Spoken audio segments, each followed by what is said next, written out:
আপনারা জানেন যে আমরা আজকে আমাদের নমিনেশনটা উইথড্র করেছি। আমি সহ প্রায় 14-15 জনের মতো এই জিনিসটা আমরা উইথড্র করেছি। আর এটা উইথড্র করার রিজনটা খুবই ক্লিয়ার। এখানে আমার কাছে মনে হয় না যে আমাকে খুব ডিটেলসে বা ব্যাখ্যা করে আপনাদেরকে কোনো কিছু বলার আছে। আমি শুরুর থেকে একটা কথা বলে আসছি যে ইলেকশনটা কোন দিকে যাচ্ছে বা কিভাবে হচ্ছে এই জিনিস নিয়ে আপনারা সবাই এখন ক্লিয়ার। যখন যেমন মনে হচ্ছে, যখন যা মনে হচ্ছে তখন তা করা হচ্ছে। এটা এটা আসলে ইলেকশন না, এটা ইলেকশন না। আর ক্রিকেটের সাথে এই জিনিসটা কোনো দিক থেকেই মানায় না। আপনারা আই এম শিওর যখন ইসি তালিকা দিবে যে আজকে কারা কারা উইথড্র করেছেন, তাদের নামগুলো আপনারা দেখলেই বুঝতে পারবেন যে তারা সবাই তাদের জায়গার থেকে হেভি ওয়েট, তাদের ভোট ব্যাংকও ইজ ভেরি স্ট্রং। এটা হলো আমাদের একটা ওয়ে অফ প্রোটেস্ট, যে এখান থেকে এসে যে এই নোংরামির পার্ট আমরা থাকতে পারবো না।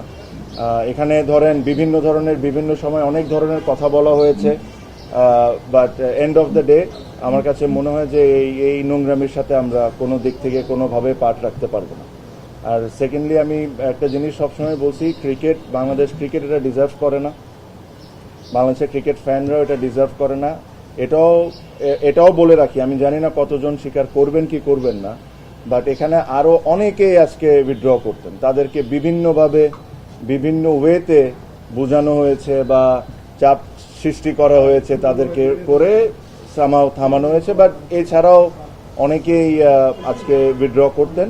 তাও 15 জন যদি আজকে করে থাকেন, যদি আমি রাইট হয়ে থাকি, এটা একটা সিগনিফিক্যান্ট নাম্বার। অলমোস্ট 50% আপনার উইথড্র করে নিয়েছে। সো আমি এই বিষয়ে কোনো এক সময় ডিটেলসে আপনাদের সাথে কথা বলবো যে কি হয়েছে কি হয় নাই।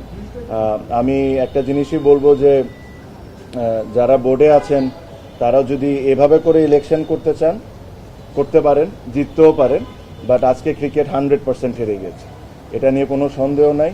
আপনারা বলেন বড় গলায় যে বাংলাদেশে ফিক্সিং বন্ধ করা লাগবে, আগে ইলেকশনের ফিক্সিং বন্ধ করেন, পরে ক্রিকেটের ফিক্সিং বন্ধ করার চিন্তাটা করি।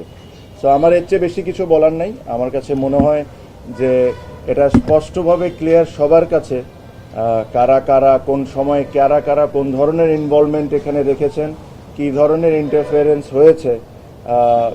নিয়ম ইচ্ছামতো কত সুবিধার মতো যে সময় দরকার ও সময় চেঞ্জ করা হয়েছে। আর এর সাথে কারা কারা জড়িত একদম স্পষ্টভাবে ক্লিয়ার। আমি এর চেয়ে বেশি আর কোনো কথা বলবো না, বাট ইনশাল্লাহ ভবিষ্যতে আমি এটা নিয়ে অবশ্যই কথা বলবো। আমি আমার স্পিচ এই কথাই বলে শেষ করব যে এই ইলেকশন বাংলাদেশ ক্রিকেট বোর্ডের জন্য একটা কালো দাগ হয়ে গেল।